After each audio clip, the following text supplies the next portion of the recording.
মধ্যশিক্ষা পর্ষদের প্রাক্তন সভাপতি কল্যাণময় গঙ্গোপাধ্যায়কে গ্রেপ্তার করলো সিবিআই।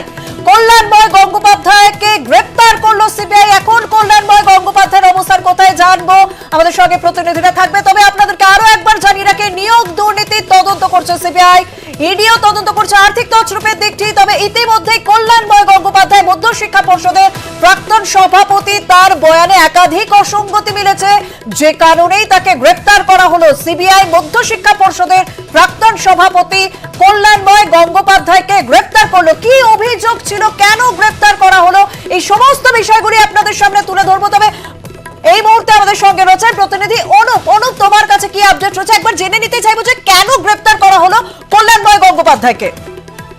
তার মধ্যে 6 ঘন্টা জিজ্ঞাসাবাদ, সেই জিজ্ঞাসাবাদের পরে মধ্যশিক্ষা পর্ষদের প্রাক্তন সভাপতি কল্যাণময় গাঙ্গুলি তাকে কিন্তু গ্রেপ্তার করা হয়েছে। তার কারণ, তাকে যখন জিজ্ঞাসাবাদ করা হয় সেই জিজ্ঞাসাবাদে কিন্তু একাধিক অসঙ্গতি মিলেছিল।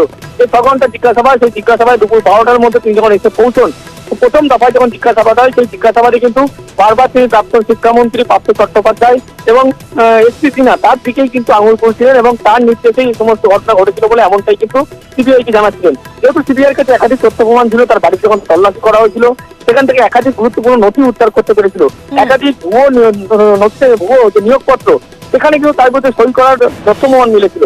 সেই সমস্ত বিষয় যখন জিজ্ঞাসাবাদ, এই সমস্ত বিষয় কিন্তু তিনি প্রশ্নে সদস্য দিতে পারেননি। পরবর্তী ক্ষেত্রে তাকে বলা হয় যে বেশ কিছু নথি নিয়ে আসতে বলা হয়েছিল, সেই সংক্রান্ত তিনি যখন নথি না নিয়ে আসেন, তাকে সিবিআই আধিকারিকরা বলে যে সেই নথি নিয়ে তিনি যেন কিছুক্ষণের মধ্যে সিবিআই দপ্তরে আবার ফিরে আসেন। পুনরায় দেখা যায় তিনি 8 ঘন্টার মধ্যে সেই নথি নিয়ে আবারও সিবিআই দপ্তর নিজাম প্যালেসে এসে পৌঁছন এবং তাকে কিন্তু জিজ্ঞাসাবাদ করা সেই নথি দেখিয়ে সেই নথির উত্তরেও কিন্তু কোনো কিছু তিনি বলতে পারছিলেন না, এড়িয়ে যাচ্ছেন একাধিক প্রশ্নের উত্তর। বারবার যখন তাকে প্রশ্ন করে তদন্তকারীদের পক্ষ থেকে তিনি কিন্তু অসুস্থতার কথা বলছিলেন। শেষমেশ তাকে গ্রেপ্তার করা হয়েছে। যে 269 জনের কথা বলা হচ্ছে লিস্টে 1 নম্বর করে বাড়িয়ে দেওয়া হয়েছিল, কার নির্দেশে বাড়ানো হয়েছিল, এই সমস্ত যখন জিজ্ঞাসাবাদ করা হয় তিনি কিন্তু সরাসরি প্রাক্তন শিক্ষামন্ত্রীর দিকে আঙুল তুলেছিলেন। এরপরে যখন দেশগুলো তাকে আবার তথ্য প্রমাণ দেখানো হয়, তিনি কিন্তু সেক্ষেত্রে দেখা যায় যে সদস্য দিতে পারছেন না। এরপরে তাকে বলা হয় যে আপনার বিরুদ্ধে কঠোর ব্যবস্থা নেওয়া হতে পারে। সেক্ষেত্রে তিনি বলেন যে এই বিষয়ে তিনি কিন্তু জানতেন না, যা নির্দেশ আসতো উপর থেকে আসতো।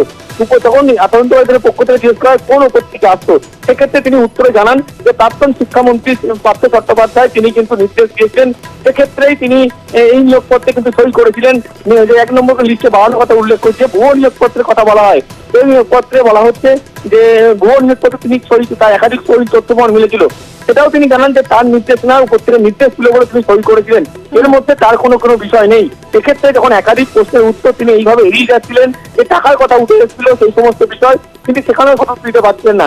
পরবর্তী ক্ষেত্রে সিবিআইয়ের পক্ষ থেকে তাকে কিন্তু যেহেতু তার জেরায় একাধিক অসঙ্গতি মিলেছিল, তদন্তে পূর্ণ সহযোগিতা করছিলেন, পুরোপুরিভাবে অসহযোগিতা করছিল, সেই কারণেই তাকে গ্রেপ্তার করা হয়েছে। এবং তিনি বারবার যেহেতু অসুস্থতার কথা বলছিলেন, সেই কারণে তাকে গ্রেপ্তার করার পরে তাকে কিন্তু এই মুহূর্তে এসএসকেএম হাসপাতাল, সেখানে মেডিকেল টেস্ট করানো হচ্ছে। যেহেতু আগামীকাল তাকে কিন্তু কোর্ট প্রোটেকশন আছে, সেই কথা মাথায় রেখেই আগে তাকে মেডিকেল করানো হলো এবং আগামীকাল নিজেদের হেফাজতে নেওয়ার কিন্তু সিবিআইয়ের পক্ষ থেকে পুরোপুরিভাবে আবেদন জানানো হলো, এমনটাই জানতে পারা যাচ্ছে।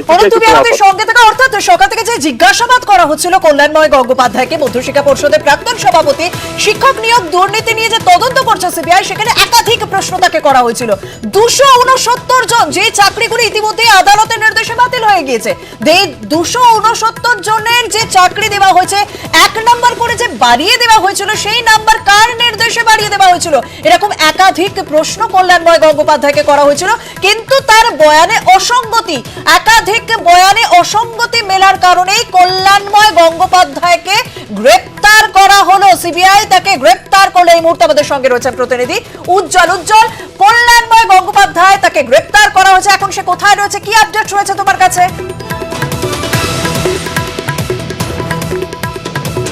দেখো, কিছুক্ষণ আগেই তাকে যে স্বাস্থ্য পরীক্ষা করে নিয়ে যাওয়া হলো এবং তিনি যে আজকে যে কথাটা বললেন সাংবাদিকদেরকে, আমি যেটা বলেছি সেটাই সত্যি, অর্থাৎ তিনি এই কথাটার বাইরে কিন্তু আর কোনো কথা বলেননি। এখন প্রশ্ন উঠছে তিনি কোথায় যে কোন কথাটা বলেছেন, কাকে বলেছেন এবং কি কথা বলেছেন, এই বিষয়টা কিন্তু জল্পনা শুরু হয়ে গিয়েছে। তিনি কিন্তু আর কোনো প্রশ্নের উত্তর দেননি। আমরা জানি যে তাকে দীর্ঘ সময় ধরে তাকে জেরা করা হয়েছে, বেশ কিছু তথ্য বা নথি উদ্ধার করা হয়েছে, তার বক্তব্যে অসঙ্গতি পাওয়া গিয়েছে এবং তারপর তাকে আজকে গ্রেপ্তার করা হয়েছে। তারপর কল্যাণ বাবুর যে বক্তব্য, সেটা কিন্তু যথেষ্টই তাৎপর্যপূর্ণ মনে করা হচ্ছে, তার কারণ তিনি একটা কথাই তিনি বারবার করে বলছেন, আমি যে কথাটা বলেছি সেই কথাটাই সত্যি। একদম উজ্জ্বল, তুমিও আমাদের সঙ্গে থাকো, পরিস্থিতির দিকে নজর রাখো। মধ্যশিক্ষা পর্ষদের প্রাক্তন সভাপতি কল্যাণময় গঙ্গোপাধ্যায়কে গ্রেপ্তার করা হলো কারণ তার বয়ানে একাধিক অসঙ্গতি মিলেছে। তাকে হাসপাতালে মেডিকেল করানো হয়েছে, আগামীকাল আদালতে তাকে পেশ করা হবে। তবে এই ঘটনার, এই অভিযোগের একেবারে শিকড়ে আমরা যাওয়ার চেষ্টা করব। মূলত কি অভিযোগ কল্যাণময় গঙ্গোপাধ্যায়ের বিরুদ্ধে ছিল? আমাদের সঙ্গে রয়েছেন প্রতিনিধি অর্ণব। সর্দিষ্টা বাক কমিটির যে রিপোর্ট তাতে নির্দিষ্ট করে বলা হয় ভুয়ো নিয়োগপত্রে সই করেছেন মধ্যশিক্ষা পর্ষদের সভাপতি, অ্যাপয়েন্টিং অথরিটির সভাপতি হিসাবে কল্যাণময় গঙ্গোপাধ্যায়। এবং এক্ষেত্রে দুটি বিষয় বলা দরকার। এসএসসি যে কোনো চাকরির ক্ষেত্রে, সেটা গ্রুপ সি, গ্রুপ বি, নবম, দশম, একাদশ, দ্বাদশ চাকরির ক্ষেত্রে স্কুল সার্ভিস কমিশন যখন কোনো পরীক্ষার্থীকে যোগ্য বিবেচিত করার পর তাকে নিয়োগ সুপারিশপত্র পাঠায়, এই নিয়োগ সুপারিশপত্র পাঠানোর একটা নির্দিষ্ট আইন মেনে পদ্ধতি রয়েছে। যিনি যোগ্য হচ্ছেন তাকে নিয়োগ সুপারিশপত্র পাঠাতে হয় বাই স্পিড পোস্ট বা পোস্টালের মাধ্যমে। পাশাপাশি যে স্কুলে তিনি চাকরি পাচ্ছেন সেখানেও একটি পাঠাতে কপি, অন্যদিকে যে জেলায় পাচ্ছেন সেই জেলায় ডিস্ট্রিক্ট ইন্সপেক্টর অফ স্কুল এছাড়া আরো একটি কপি যায় তোমার মধ্যশিক্ষা পর্ষদের অফিসে। অর্থাৎ এই 4টি জায়গায় বাই পোস্টালে ডাক বিভাগে এই নিয়োগ সুপারিশপত্র পৌঁছানোর কথা। সঙ্গে সঙ্গে যেদিন নিয়োগ সুপারিশপত্র স্কুল সার্ভিস কমিশন কোনো পরীক্ষার্থীর জন্য তাকে বিবেচিত করলে সঙ্গে সঙ্গে সেই দিনই তার একটি সফট কপি পরীক্ষার্থী এবং একই সঙ্গে মধ্যশিক্ষা পর্ষদের যে ইমেল আইডি সেখানেও যাওয়ার কথা।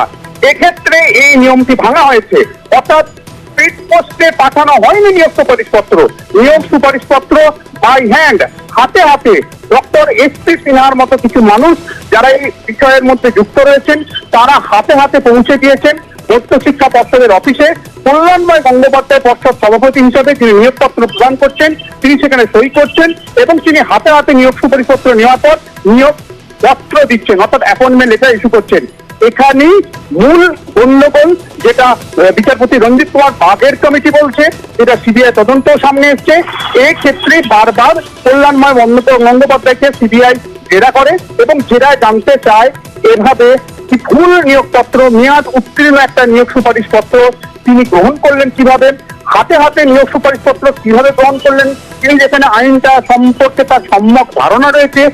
আরো বিষয়, তিনি কেন বাই স্পিড পোস্ট বা পোস্টাল বা ডাক বিভাগে 4টে জায়গায় যেভাবে নিয়ম মেনে এই নিয়োগ সুপারিশপত্র পাঠানোর কথা তিনি সেই পদ্ধতি অবলম্বন করলেন না কেন, এই নিয়োগপত্রগুলি বা হাতে হাতে তিনি কেন ডক্টর এস.পি. সিনহার হাতে বা তার পাঠানো প্রেরকের হাতে তুলে দিলেন। কাজে এই যে কনস্পিরেসি, লার্জার কনস্পিরেসি, বৃহত্তর ষড়যন্ত্র, তার একটা বড় অংশ যদি স্কুল সার্ভিস কমিশনের অফিস থেকে কন্ডাক্ট করে থাকেন ডক্টর এস.পি. সিনহা, সেই উল্টো দিকে বোর্ড অর্থাৎ যিনি অ্যাপয়েন্টমেন্ট লেটার দেওয়ার অধিকারী তিনি অন্য দিক থেকে এই বৃহত্তর ষড়যন্ত্রের আর একটা বড় পার্ট হচ্ছেন। সিবিআই তরফ থেকে নির্দিষ্ট করেছিল, তার নির্দেশে তিনি হাতে হাতে নিয়োগ সুপারিশপত্র গ্রহণ করলেন, তার নির্দেশে তিনি ভুয়ো নিয়োগপত্রে সই করলেন, তার উত্তর তিনি দেননি। যতবারই সিবিআই পক্ষ থেকে জিজ্ঞাসাবাদ করা হয় তিনি লক্ষ্যে গেছেন। এখানেই এই ষড়যন্ত্র, যেটা বৃহত্তর ষড়যন্ত্র সিবিআই বলছে, এর শিকড়টা আরো গভীরে, তাই গ্রেফতার করতে হয়েছে সিবিআইকে। এবং একই সঙ্গে তুমি দেখো আজ পার্থ চট্টোপাধ্যায়, তাকেও কিন্তু সিবিআই হেফাজতে নেওয়ার জন্য আলিপুর আদালতে মুভ করেছে, বা কাল থেকে পার্থ চট্টোপাধ্যায়কে তারা হয়তো হেফাজতে নেবে। তাই সব মিলিয়ে একটা নিয়োগ নয়, গ্রুপ সি, নবম, দশম, একাদশ, দ্বাদশ এই সমস্ত যে চাকরিগুলি স্কুল সার্ভিস কমিশনের মাধ্যমে হয়, সমস্ত নিয়োগে কিন্তু এই ভুয়ো নিয়োগপত্রে সইয়ের দায়ে, অর্থাৎ ভুয়ো নিয়োগপত্রে সই করা দায় কল্যাণময় গঙ্গোপাধ্যায়, তিনি আজ গ্রেপ্তার সিবিআইয়ের হাতে। একদম অর্ণব, সত্যি যে সমস্ত নিয়ম মানার কথা সেই সমস্ত নিয়ম মানা হয়নি। হাতে হাতে নিয়োগপত্র দেওয়া হয়েছে, হাতে হাতে নিয়োগপত্র নিয়েছেন মধ্যশিক্ষা পর্ষদের প্রাক্তন সভাপতি কল্যাণময় গঙ্গোপাধ্যায়, তিনি সই করেছেন, তারপর অ্যাপয়েন্টমেন্ট লেটার ইস্যু হয়েছে। আর এই সমস্ত বিষয় নিয়ে যখন জিজ্ঞাসাবাদ করা হয় কল্যাণময় গঙ্গোপাধ্যায়কে, তখন তিনি একটাই কথা বলে গেছেন, আমি যেটা বলেছি সত্যি বলেছি। বয়ানে একাধিক অসঙ্গতি, নথি খতিয়ে দেখা হয়েছে, সেখানেও একাধিক অসঙ্গতি, যে কারণে সিবিআই তাকে গ্রেপ্তার করেছে। কল্যাণময় গঙ্গোপাধ্যায় তাকে যখন গ্রেপ্তার করে নিয়ে যাওয়া হয়, সেই সময় তিনি কি বলেছেন সাংবাদিকদের শোনার চেষ্টা করব।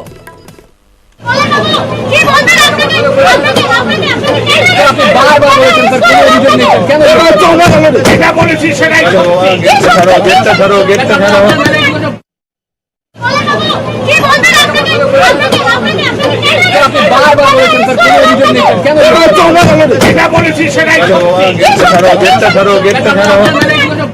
অর্থাৎ সাংবাদিকদের সামনেও একই কথা বলেন, যেটা বলেছি সেটাই সত্যি। এই কথা বারবার বলার পরও গ্রেপ্তার করা হলো সিবিআই এর পক্ষ থেকে কল্যাণময় গঙ্গোপাধ্যায়কে, এবং এই নিয়োগ দুর্নীতি নিয়ে একাধিক দিন ধরে সেই রাজ্য রাজনীতিতে চাপানুতর চলছে। দিলীপ ঘোষের সঙ্গে আমরা কথা বলেছিলাম কল্যাণময় গঙ্গোপাধ্যায়ের গ্রেপ্তারির পর, শুনবো কি বলছেন।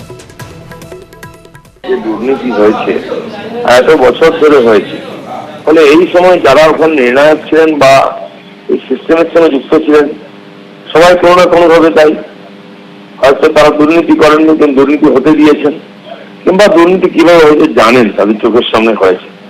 স্বাভাবিকভাবে এখন তদন্তকারী সংস্থাগুলো চাইবেন তাদেরকে সঙ্গে নিয়ে তাদের জেরা করতে। সেই প্রক্রিয়া শুরু হয়েছে এবং এটা কোর্টের নির্দেশে হয়েছে।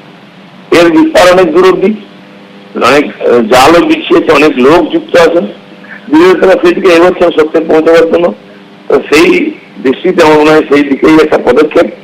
আরো অনেকে আছেন যাদেরকে এরকম অ্যারেস্ট করবে বা ধরবে, জেরা করবে, তাহলে হয়তো সত্যের সামনে আসবে। আমরা কথা বলেছিলাম বাম নেতা তথা আইনজীবী বিকাশ রঞ্জন ভট্টাচার্যের সঙ্গে। এই বিকাশ রঞ্জন ভট্টাচার্য মামলাকারীদের হয়ে একাধিক মামলা লড়ছেন। বিকাশ রঞ্জন ভট্টাচার্য এই গ্রেপ্তারির পর কি জানাচ্ছেন, শুনবো। কল্যাণময় গাঙ্গুলির তো গ্রেপ্তার হবে নেতা ছিল নির্ধারিত, কেন এই সমস্ত দুর্নীতিমূলক নিয়োগে ওর তো একটা প্রত্যক্ষ ভূমিকা আছে। বরং একটু দেরি করেই দেখে শুনে গ্রেপ্তার করেছে। ওর গ্রেপ্তার হওয়া, মানিক বাবুর গ্রেপ্তার হওয়া, এটা অবধারিত। এরা সকলে মিলে পরিকল্পনা করে পশ্চিমবঙ্গের শিক্ষা ব্যবস্থাকে লাভে তোলার চেষ্টা করেছে। সব কথা নিয়োগে দুর্নীতি। নিয়োগ দুর্নীতিতে এবার সিবিআই এর হাতে গ্রেপ্তার মধ্যশিক্ষা পর্ষদের প্রাক্তন সভাপতি কল্যাণময় গঙ্গোপাধ্যায়। তার বয়ানে একাধিক অসঙ্গতির জেরে তাকে গ্রেপ্তার করা হলো। আমরা তৃণমূল কংগ্রেসের সঙ্গেও যোগাযোগ করার চেষ্টা করেছি, তাদের বক্তব্য পেলে অবশ্যই আপনাদের সামনে তুলে ধরবে এবং এই খবরের দিকেই আমাদের নজর থাকবে। সঙ্গে থাকুন।